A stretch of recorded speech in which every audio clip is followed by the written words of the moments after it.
चुड़ैल की बेटी। एक बहुत भूखी चुड़ैल अपनी शिकार की खोज में आसमान में उड़ती हुई जा रही थी। जब चुड़ैल एक गांव से होकर गुजर रही थी तो उसने देखा वो गांव बहुत तेज भूकंप के झटके से वो गांव तहस नहस हो गया था। तभी उसके कानों में जोर जोर से एक बच्चे के रोने की आवाज आई। तभी चुड़ैल आवाज सुन आसमान से नीचे आई और एक टूटे हुए घर के अंदर झांका तो उसने देखा कि एक नन्ही सी बच्ची जमीन पर लेटी हुई थी और रो रही थी और उसके माता पिता टूटे घर के अंदर दबकर उनकी मौत हो गई थी। चुड़ैल ने तुरंत उस बच्ची को उठाया और लेकर अपने साथ चली गई।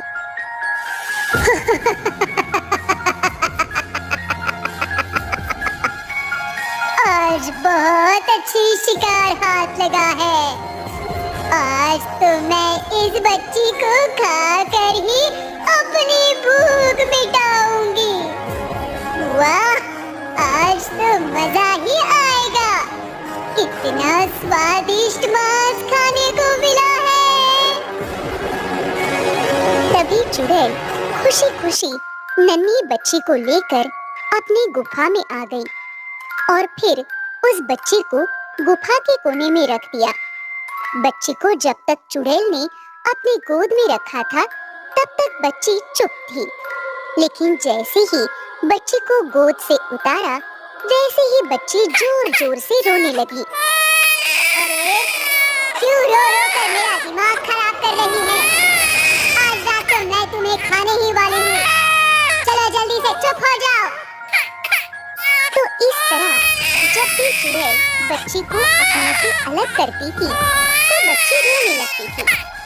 फिर जैसे ही बच्ची को गोद में लेती थी तो बच्ची का रोना बंद हो जाता था। चुड़ैल उस बच्चे के रोने की आवाज से परेशान होकर उसे गोद में रखकर ही अपने दूसरे काम करने लगती है। चुड़ैल ने उस बच्चे के लिए दूध का भी इंतजाम किया। रात भर वो बच्ची चुड़ैल से लिपटकर आराम से सोती रही। अगले दिन चुड़ैल को अचानक से न जाने क्या हुआ। अभी मेरा मन इस नन्ही सी बच्ची को खाने का नहीं हो रहा है। अभी के लिए मैं इसका देखभाल करती हूँ, बाद में देखा जाएगा। इस तरह चुड़ैल की गुफा में नन्ही सी बच्ची पलती रही और बड़ी होती रही।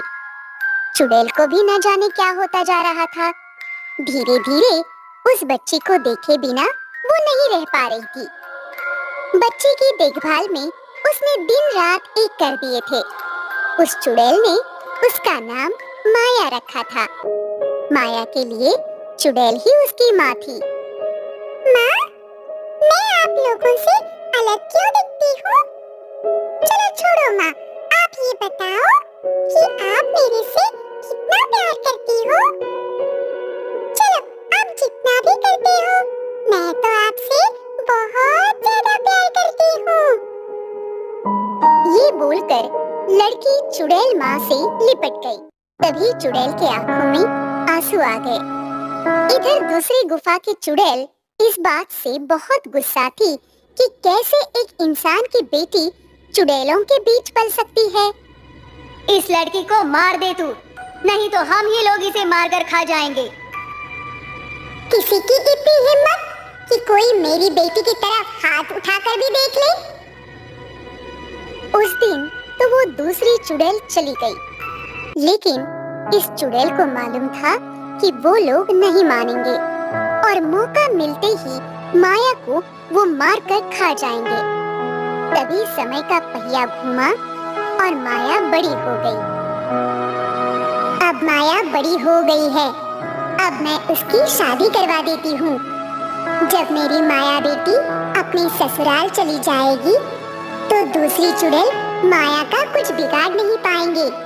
माया बेटी की शादी तो एक इंसान से ही करनी पड़ेगी, क्योंकि माया भी तो एक इंसान ही है। तभी चुड़ैल इंसान बनकर माया के लिए रिश्ता ढूंढने गई। और एक अच्छा सा लड़का ढूंढकर उसकी शादी करवा दी। और उसकी विदाई के वक्त चुड़ैल ने अपनी बेटी से कहा, देख बेटी, तुझे मैं एक जादुई अंगूठी देती हूँ। तुम इस अंगूठी को हमेशा अपने साथ रखना। यहाँ के दूसरे चुड़ैल तुम लोगों पर हमला नहीं कर पाएंगे। बस तुम अपना हाथ आगे कर देना, बाकी का काम ये अंगूठी खुद ही करेगी। माया अपनी चुड़ैल माँ से लिपट गई और दोनों खूब रोए। फिर माया अपनी चुड़ैल माँ से आशीर्वाद लेकर अपने पति के साथ निकल पड़ी। कुछ दूर जाने के बाद एक दूसरी चुड़ैल उनका रास्ता रोककर खड़ी थी।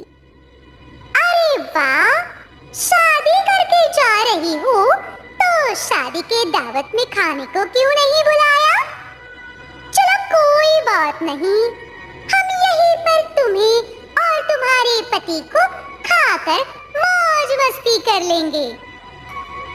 जैसे ही चुड़ैल माया और उसके पति को खाने के लिए आगे बढ़ी, वैसे ही माया ने अपना अंगूठी वाला हाथ आगे कर दिया।